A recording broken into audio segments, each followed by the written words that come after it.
Alright, boys. It is officially Aquarius season, so if you are new to my channel, my name is Lorraine and I love going over everything astrology, especially sun-moon combinations. So in this video, I'm going to be talking about Aquarius Sun with Virgo Moon. So I'm going to start off the video by talking about what a typical Aquarius sun is like, and then I will get into the moon placement and talk about how the moon probably affects certain aspects of the sun sign. So if there's certain parts of my Aquarius sun description that don't quite fit or don't really resonate with you, then hang on until you hear my description of your moon sign and how they interact with each other, and then it will probably tie together quite nicely and make a lot of sense. Now, before I get started, I want to let you know that once a month I'm giving away a free astrology birth chart reading. So if you want to know how you can enter into this draw and potentially get a free reading from myself, which would cover more than just your sun and moon sign like in this video, then stay tuned till the end and I'll let you know how to enter. But now let's dive into Aquarius Sun. So Aquarius Suns are very easygoing, patient, unique, and intellectual. They're definitely the most opinionated air sign. Libra and Gemini, they do like learning about information and having ideas, but I find that they tend to kind of be pretty airy about how much they stick to those opinions. Aquarius is a lot more opinionated, and they are a lot less likely to bend to other people's opinions and other people's like pressure to agree with them. Aquarius is far more likely to be opinionated and refuse to conform to what other people think. Because a lot of the time when you're opinionated, you're going to have some pushback or conflict from other people that don't agree with you. And I find that Gemini and Libra are the two air signs that are far more likely to kind of cave to some pressure or just understand both sides or just want to get along. Aquarius is a little less like that. They're far more likely to stand firm in their opinions. The nice thing about Aquarius though is they tend to, like, despite their strong opinions, they tend to not be very judgmental of others for their differing views.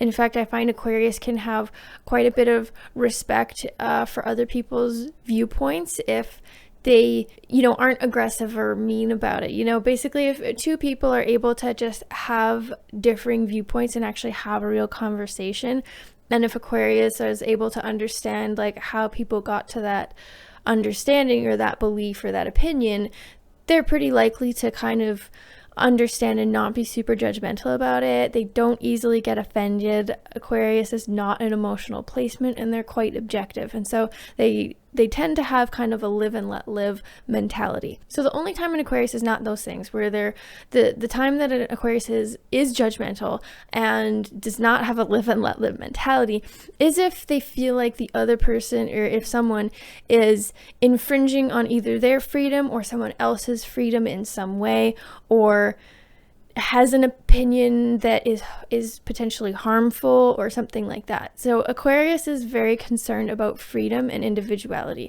And so if someone has an opinion that's, say, very narrow-minded, or it kind of infringes on people's ability to be an individual and a free-thinking individual, then that's when Aquarius can be kind of judgmental and stick up for people. They love to, Aquarius is a very rebellious placement, and they love to stand up for other people, and they love to stand up for causes. So you'll probably tend to see, like, if Aquarius is standing up for some kind of cause where they want to create change of some kind, it usually has to do with freedom and individuality and kind of unity. They want people to be able to stand up for like this unity and this collective ideal of some kind. And that's kind of what you see happening lately with what's going on with Wall Street bets on the stock market. Saturn and Jupiter entered into Aquarius. First we had the great conjunction, and now they're both transiting through Aquarius throughout this year.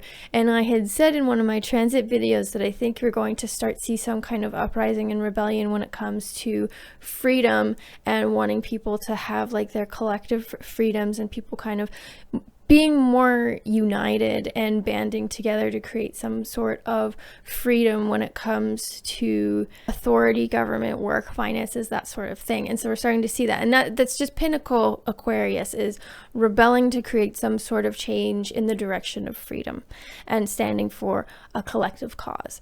So Aquarius is also known for being quite aloof. That comes from being very independent and just wanting their own individuality and freedom. So they can come across across quite aloof. They're just not a very emotional placement. They don't get easily worked up.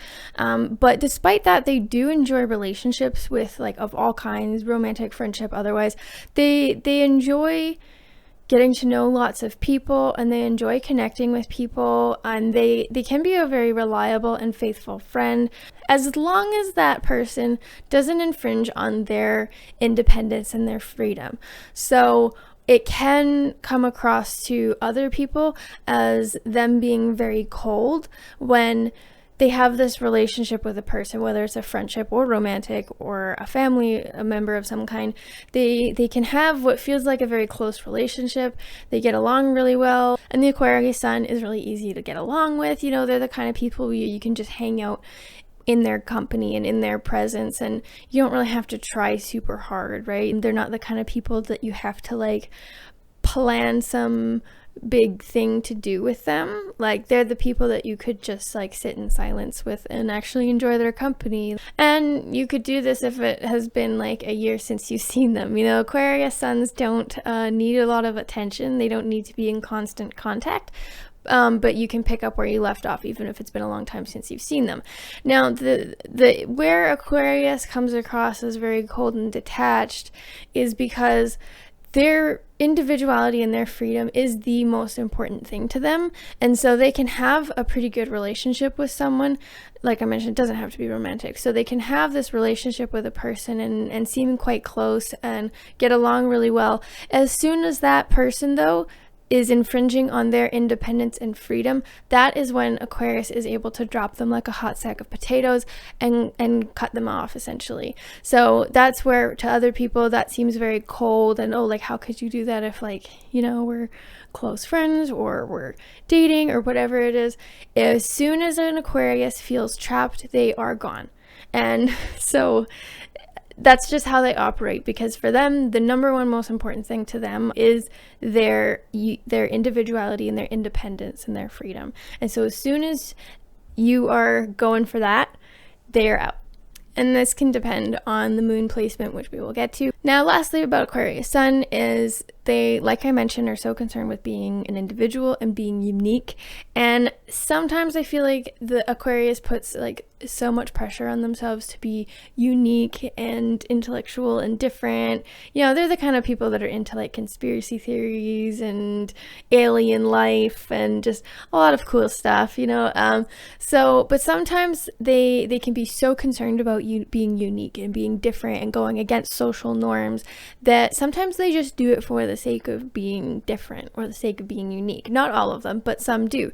It's just that's so important to them that like it's almost as if sometimes I think Aquarius's self-worth is attached to how unique they are and how how special they are compared to other people. I think Aquarius's biggest fear would be being average or being mediocre. So sometimes I feel like they put too much pressure on themselves, or they're so concerned with being unique and being different that sometimes they do it just for the sake of being unique and different, even if that's not truly who they are or what they're interested in or want to do. Now, before I get started on the moon sign, I just wanted to let you know about the Kickstarter campaign that I have officially launched.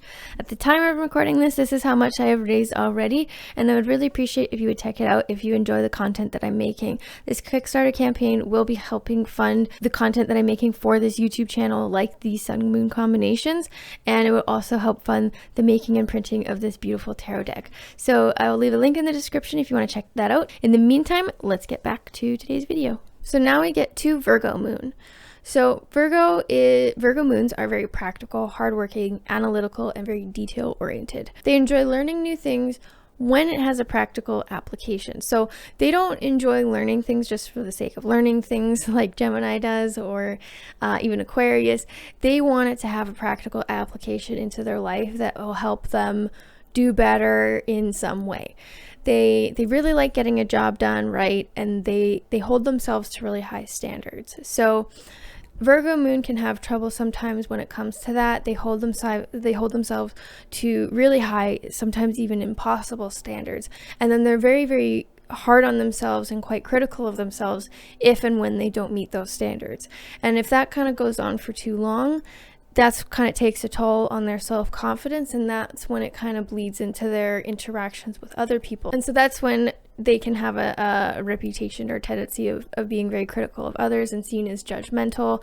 And that's because they've been doing it to themselves like long enough. They have these really high standards that if they don't meet them, they're really hard on themselves, and then they see other people also not meeting those same standards, often by an even wider margin than they themselves didn't meet it, and they don't see this person is just fine not, meeting those standards.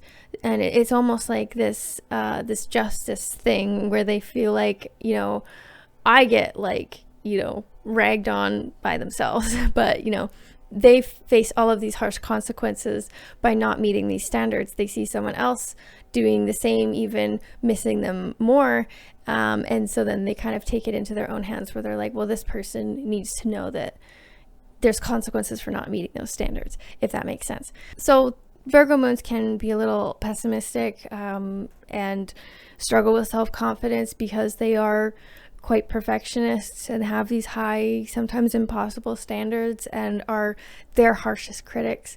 And you beat up on yourself enough, that does take a toll on your self-confidence, but they usually hide it pretty well because they don't want people to know that, right? So Virgo moons and suns too are usually at their best and their healthiest when they're able to do things at work or in their daily life because they're very good at organizing, they're very detail oriented.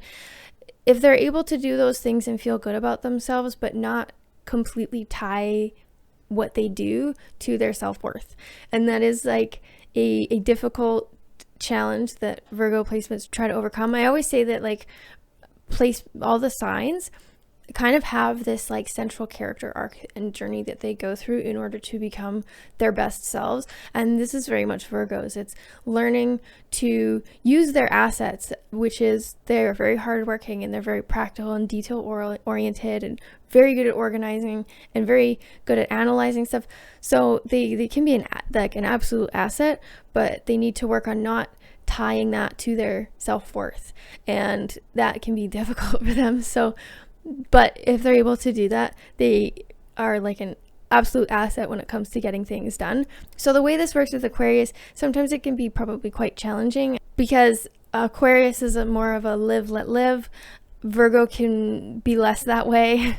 So they could have a hard time balancing the Aquarius live and let live versus the Virgo standards and judgment. But it would be really great for Aquarius if they find some sort of thing they're wanting to pursue, if they're wanting to fight for some sort of change or create unity, or if they find, like I mentioned, Aquarius will become judgmental and will not have a live and let live mentality when someone is infringing on either their own freedom or the freedom of others, or they see some sort of injustice. And so when they see those things, the Virgo moon would be an asset when it comes to the perseverance that's needed to create some sort of long-lasting change, and they would really be able to hash out a plan on how to make that happen. I also think the Virgo moon will kind of tone down the rebellious nature of Aquarius a bit, because Virgo moon is a lot of the time concerned about like following the rules and like, no, this is the way things need to be done. So it could have a hard time. Aquarius may feel like pulled to like, oh, I want to rebel and do this crazy thing, and may feel kind of pulled back by their practical Virgo moon that is more focused on being practical. I also think that there could be challenges when it comes to the individuality and uniqueness of Aquarius, because if Virgo moon already kind of tends to judge themselves a bit, they project their own insecurities onto other people, imagining like other people are judging them for not meeting the standard. Or if they could, with the Aquarius sun, be like, oh, I'm dressing differently, or I'm like, I want to be unique, but then they're worried about other people judging them. So they could have a hard time allowing themselves to be as like rebellious and individual and free as Aquarius wants to be. But what could happen is, if they're evolved, it could very well be that like the Virgo moon is able to to make their own moral code, right? To make their own standards that fit with Aquarius, right? And it's be like, hey, so instead of being like, oh, I have to follow the rules and go to work and be practical, what it could actually be is be like, I have to meet this certain level of uniqueness, and and I'm allowed to rebel this many times. So they could kind of come up maybe with their own code of like, and their own standards that fit with Aquarius, and then just kind of be quite Virgo about accomplishing those Aquarius uniqueness standards. So that is all I have planned for today's video. Thank you for watching all of the way through. As promised, I wanted to let you know how you could enter to win the free birth chart reading. So all you have to do is subscribe to my channel and then comment below the video letting me know that you have done so. When you've done those two things, both of those, then you will be entered to win a free birth chart reading from myself, and then I will announce the winner at the end of the month. I'll release a video on the last day of each month, and that's how you'll be able to watch to find out if you've won. So stay tuned for that, and good luck. And if you're feeling generous, you could give this video a like and potentially check out my Kickstarter campaign. That is all for now. Thank you for watching, and stay tuned for more. I hope to see you again. Take care.